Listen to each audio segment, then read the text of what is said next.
Hi, it's Lee E. In this video, I want to share real strategies from three of my subscribers, Mathias, Soundarya, and Ahmed, who already took the new TOEFL and got strong scores.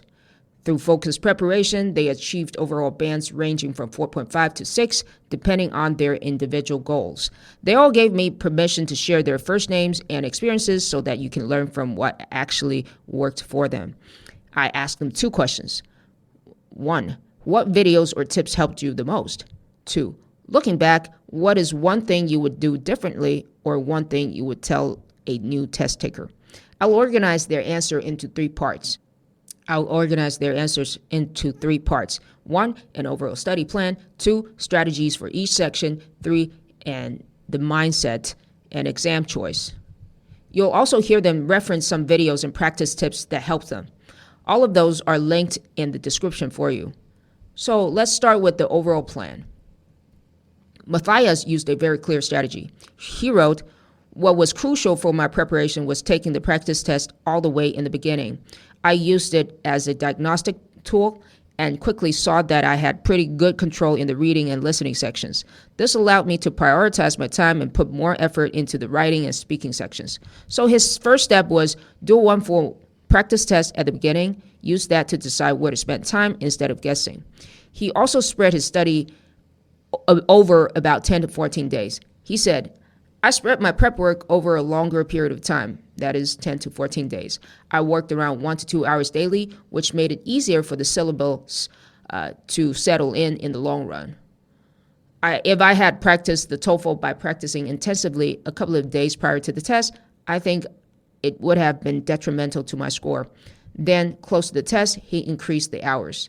I worked 1 to 2 hours daily the first 7 to 8 days, then upped it to 4 to 5 hours 2 days prior to the test, and then practiced maybe 6 to 8 hours the day ahead of the test." So from Mathias, you can copy one diagnostic mock test at the start, then a 10 to 14 day plan starting with 1 to 2 hours per day and only increasing near the end. But I also have to remind you that Mathias eventually got 6, the average of 6, so I think he had a good starting point too.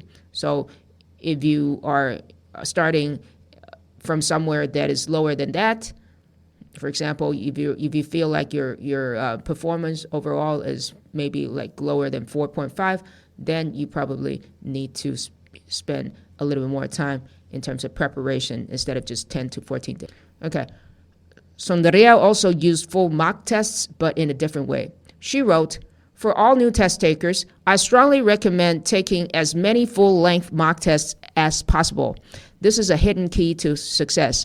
I took nearly 11 mock tests before my final exam, and they helped me manage my time efficiently and improve my reading speed and comprehension. And most importantly, I became very familiar with the exam pattern.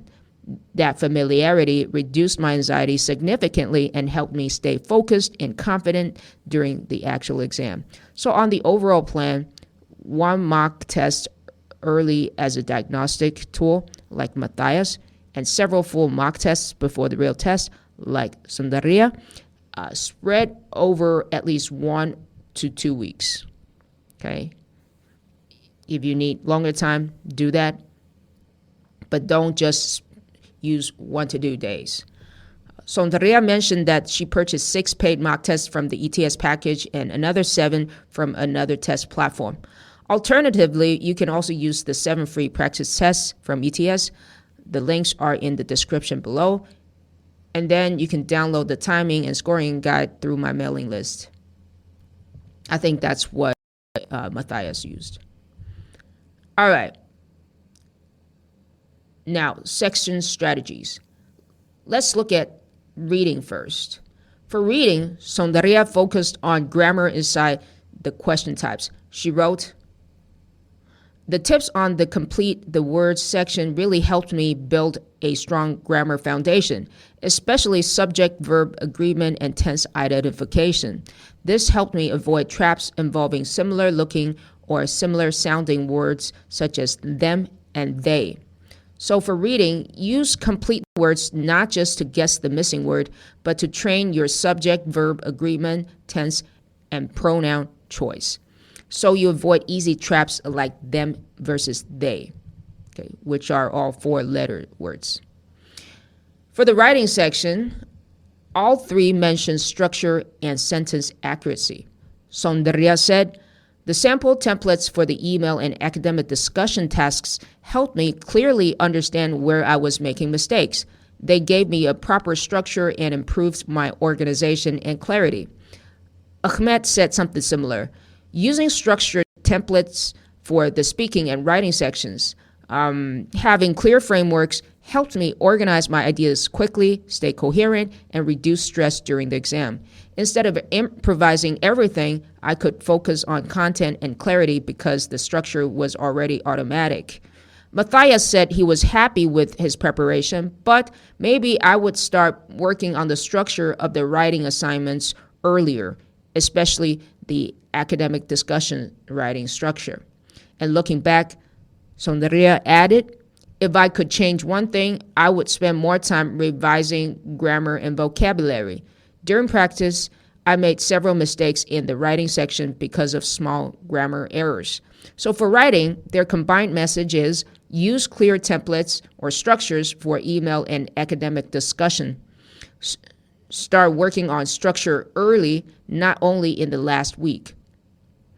And save time to check grammar and vocabulary. For speaking, the main points were fluency, clarity, and confidence. Mathias is the one who shared the first letter note-taking method on this channel for listen and repeat. Soundarya wrote, the listen and repeat practice method was extremely helpful.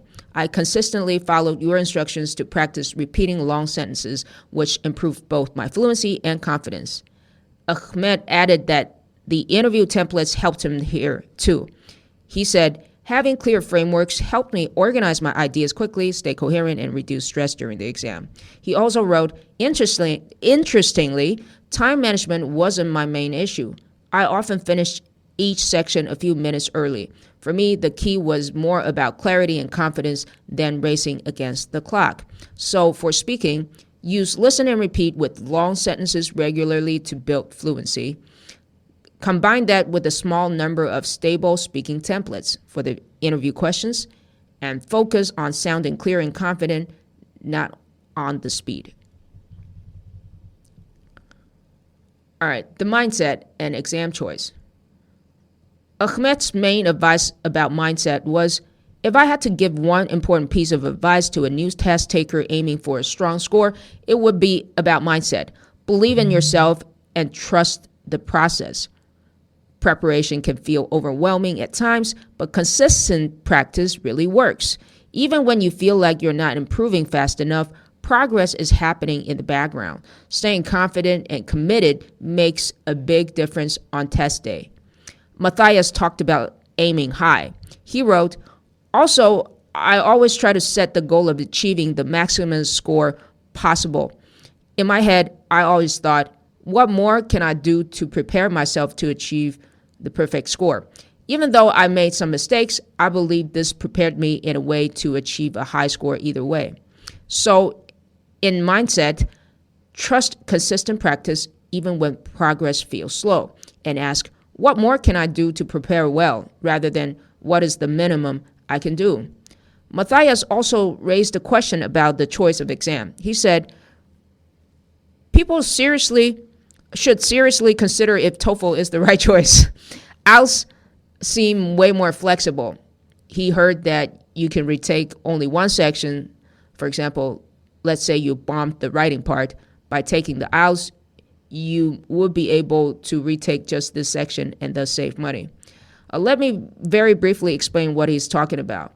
IELTS now has something called one skill retake. It allows you, in some cases, to retake just one skill, listening, reading, writing, or speaking, but only if your school allows it.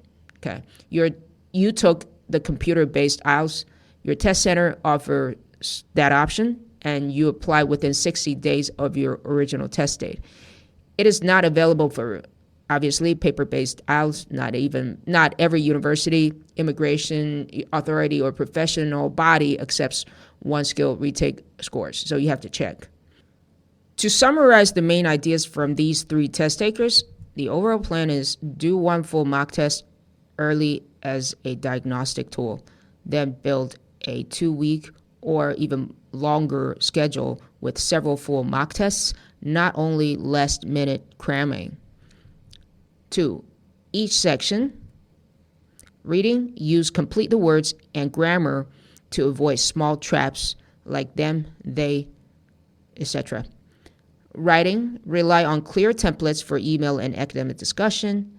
Start structure practice early and save time to fix small grammatical mistakes. For speaking, practice, listen, and repeat with long sentences and use simple patterns or templates for the interview questions so that you can focus on clarity and confidence. 3. Mindset and exam choice. Believe in yourself and trust consistent practice. Aim high and ask what more you can do. And then think carefully about which test option is better for your goal. Thank you again to Mathias, Soundarya, and Ahmed for sharing your experiences. If you're curious about the specific materials they mentioned, again, the complete the words practice, the writing templates, and the listen and repeat method, I have put the links in the description below so you can find them easily if you want to try the same things. You don't need to watch everything, but it might help you see the exact exercises that we're talking about. I hope this gave you a clear idea of how to plan your own preparation. So see you in the next video.